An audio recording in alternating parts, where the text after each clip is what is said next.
Hello and welcome to John's Author Diary for the week ending November 19th, 2017. I've had a really bad week this week.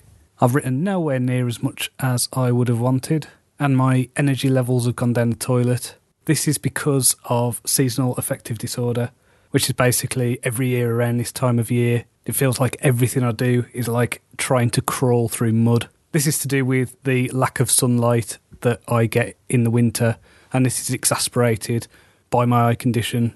I've found it really difficult to do anything this week. That being said, I've managed to get halfway through book 2 of the collaborative Black Death series, so that's really good. That's a good milestone. Halfway through, I feel really positive about the rest of the book, and we've got some great ideas for book 3. It's just a case of hammering those out over the next few weeks. The other collaborators are also doing really well. One of them has just finished book 1, and the other one has already finished book 2, so I'm falling pretty much in the middle there. I'm considering we've been doing this for about 6 weeks. I think that's amazing work. I think between us we've probably done more than 80,000 words, so I think that's a really positive thing. I've also been doing a proof for the audiobook to my second novel, Night of the Wasteland. So it's been really good to kind of revisit that story again and jot down any questions that need answering in the final book. I reread Gene Wolfe's first instalment of the Book of the New Sun this week, called The Shadow of the Torturer.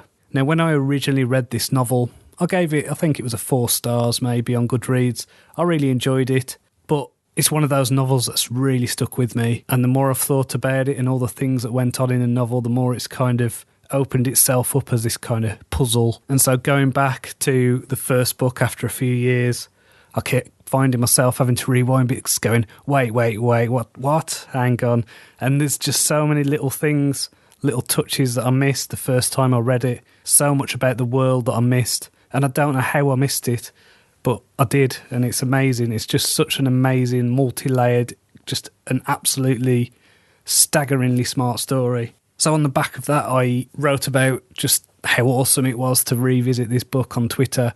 And the guys from the Owls Buzzer Soup podcast reached out to tell me that they're working on close reading the Book of the New Sun. So I've listened to their podcasts and I've kind of caught up to where they are in the book. And they are spending about an hour on a chapter, really close reading it, really deconstructing it. And even then, I think I've noticed about half to maybe 2/3 of the stuff that's been going on. So it's just an amazingly rewarding experience to kind of go back over this book and then hear someone else's perspective on the book. It's fascinating.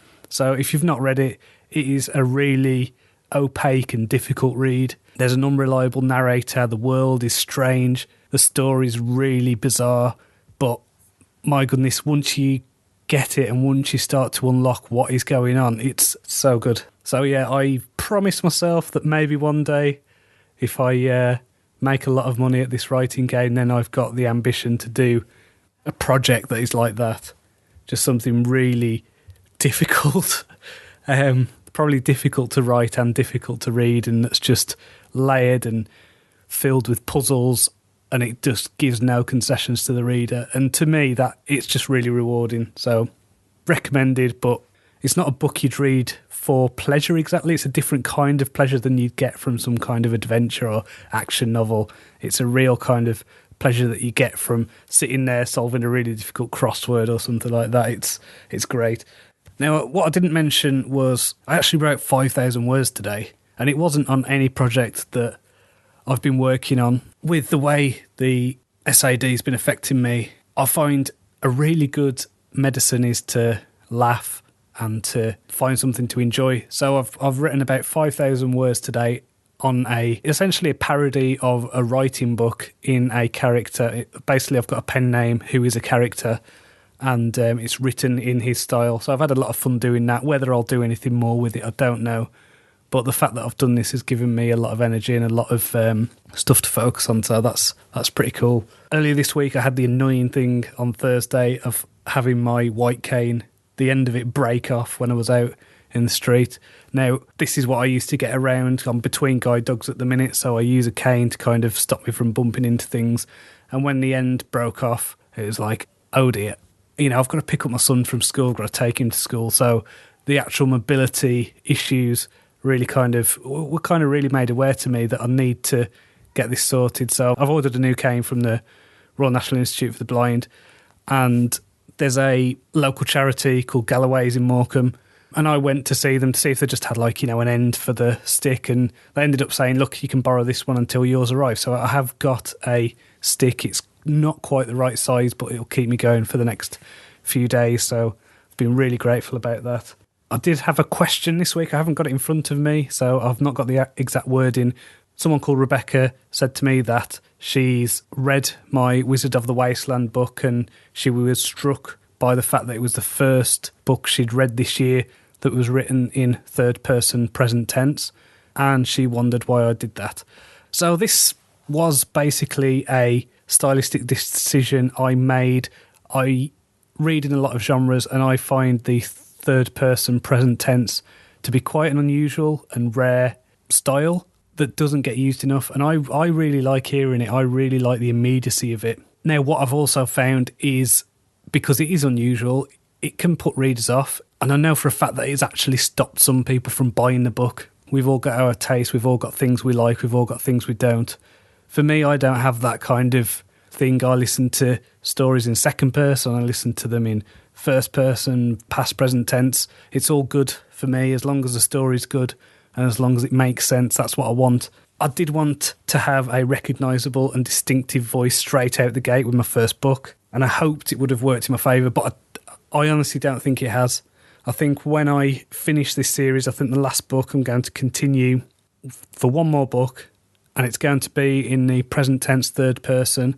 But then I think when I'm writing further novels, I think they're going to be in third or first person past tense. And this is just because I've got to consider the reader's experience.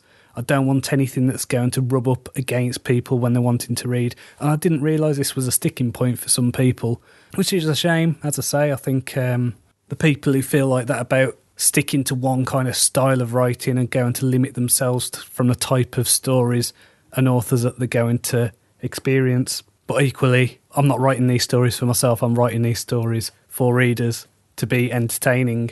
So next project is going to be third person past tense, and no doubt projects going forward will be in that kind of vein. So if you've got any questions, please do email me. It's john@johncronshaw.com. You can also follow me on Twitter. It's @JLCronshaw. I'm on Facebook. It's facebook.com/JohnCronshawAuthor. And if you haven't done so already, you can check out Wizard of the Wasteland. Go to tinyurl.com/Wizard of the Wasteland, and you can start reading the book today. So if you have read it, please just take a moment to leave a review, and you can also help spread the word about this podcast by leaving a review on iTunes. So until next time, cheerio.